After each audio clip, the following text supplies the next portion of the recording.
పాకిస్తాన్పై surgical strike. చూడండి, పాకిస్తాన్పై surgical strike. అర్ధరాత్రి దాటిన తర్వాత భారత వైమానిక దళం విజృంభణ. అర్ధరాత్రి దాటిన తర్వాత భారత వైమానిక దళం విజృంభణ ఏ విధంగా ఉందంటే ఆపరేషన్ సింధూర్ అని ఒకటి టైటిల్ పెట్టడం జరిగిందనమాట. దీన్ని మనము హెడ్లైన్ చూసుకున్నట్లయితే పాక్ పిఓకేలోని 9 ఉగ్రవాద స్థావరాలపై దాడులు, గగనతలం దాటకుండానే ఎయిర్ టు వర్సెస్ అటాక్, ధృవీకరించిన పాకిస్తాన్, ప్రతీకారం తీర్చుకుంటామన్న ఐఎస్పిఆర్.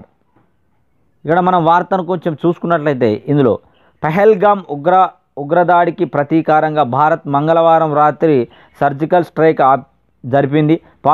పాక్ ఆక్రమిత కాశ్మీర్లోని 9 ఉగ్రవాద స్థావరాలపై క్షిపణి దాడులు జరిపి నేలమట్టం చేసింది. పాకిస్తాన్ గగనతలంలోకి వెళ్లకుండానే సరిహద్దుకు సమీపంలో భారత వైమానిక దళ యుద్ధ విమానం నుంచి లక్షిత ఉగ్రవాద శిబిరాలపై క్షిపణి దాడులు చేపట్టింది. ఇందులో మురిద్కే, కొట్లి, ముజాఫరాబాద్, బహావల్పూర్లోని ఉగ్ర శిబిరాలు నేలమట్టమైనట్టు తెలిసింది. ఆపరేషన్ సింధూర్ పేరిట ఈ దాడులు జరిపినట్టు కేంద్రం ప్రభుత్వం అర్ధరాత్రి దాటిన తర్వాత 1:44 గంటలకు వెల్లడించింది. ఈ దాడుల్లో పాకిస్తాన్ మిలిటరీ ఫెసిలిటీలను టార్గెట్ చేయలేదని తెలిపింది. ఇండియా చాలా జాగ్రత్తగా టార్గెట్లు ఎంచుకున్నదని వివరించింది. భారత భద్రతా బలగాలు పాకిస్తాన్ నుంచి ప్రతీకార చర్యలకు తావు లేకుండా జాగ్రత్తగా ఆపరేషన్ చేపట్టింది. పహల్గామ్లోని అమానవీయ దాడి జరిపారని, దోషులకు శిక్షిస్తామని, తమ సంకల్పానికి ఆచరణ రూపం ఇచ్చామని కేంద్రం తెలిపింది. ఆపరేషన్ సింధూర్ గురించి కేంద్రం నేడు అధికారికంగా వివరాలు వెల్లడించింది.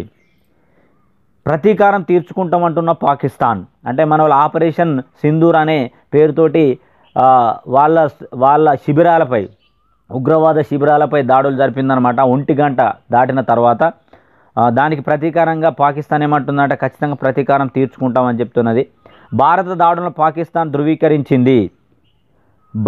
బహవల్పూర్, కోట్లీ, ముజాఫరాబాద్లోని 3 ప్రాంతాల్లో భారత్ దాడులు జరిపిందని Pakistan inter services public relations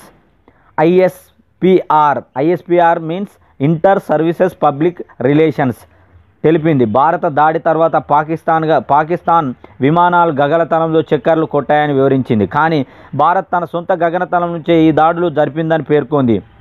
ఈ దాడులను తాము వదిలిపెట్టబోమని, భారత తాత్కాలిక సంతోషాన్ని శాశ్వత విషాదంతో భర్తీ చేస్తామని హెచ్చరించిందనమాట. నేడు హైదరాబాద్లో మాక్ డ్రిల్, దేశవ్యాప్తంగా 244 జిల్లాలో ఆపరేషన్ అభ్యాస్ పేరిట అనే ఒక వార్త మనం